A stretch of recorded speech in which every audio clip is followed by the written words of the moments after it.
तो हमने इंटीजर वाला इनपुट सीख लिया, ठीक है।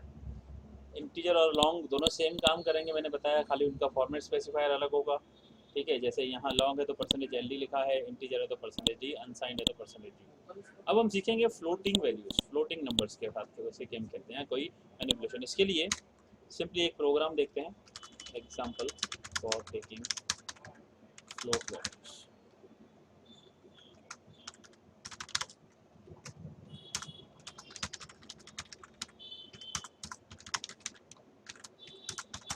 देखो अब यहाँ float data type, right, integer data type था, ठीक है, वो समझ में आया। अब ये फ्लोट है।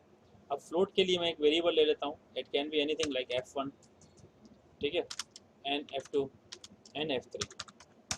मैं अगर यहाँ लिखूँ f1 is equal to some value 7.75.99 for example, f2 is equal to some value,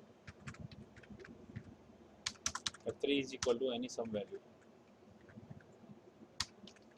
and if I say sum, तो हम यहाँ पे जैसे a प्लस बी किया था is equal to f1 plus f2 plus f3, तो प्रिंट f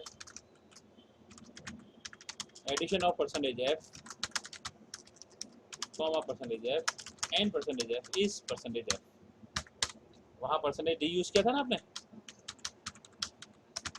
अब यहाँ परसेंटेज f क्यों यूज किया जरा बताओ मुझे।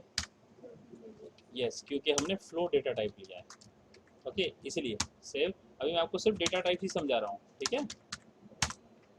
यहाँ देखो अब हम कर रहे हैं तो ये आ रहा है। अब दूसरा तो ये है कि इनके नंबर ऑफ वैल्यूज देखो, हमने तो इतना दिया ही नहीं है, 9899 ऐसे तो दिया ही नहीं, हमने तो 75.99 दिया, ये दिया, ये दिया।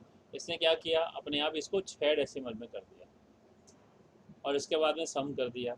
तो अभी हमने थोड़ी देर पहले सीखा क्या करें, इसको हम दो में ही दिखाएं, percentage dot to F dot to F dot to F and dot to F, तो क्या होगा, दो में आएगा, देखो आया ना।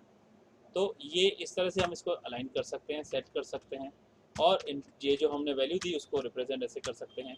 तो ये फ्लोटिंग वैल्यू जब भी लोगे क्या करोगे, परसेंटेज एफ करके यूज़ करोगे या परसेंटेज डॉट टू एफ करके यूज़ करोगे, राइट।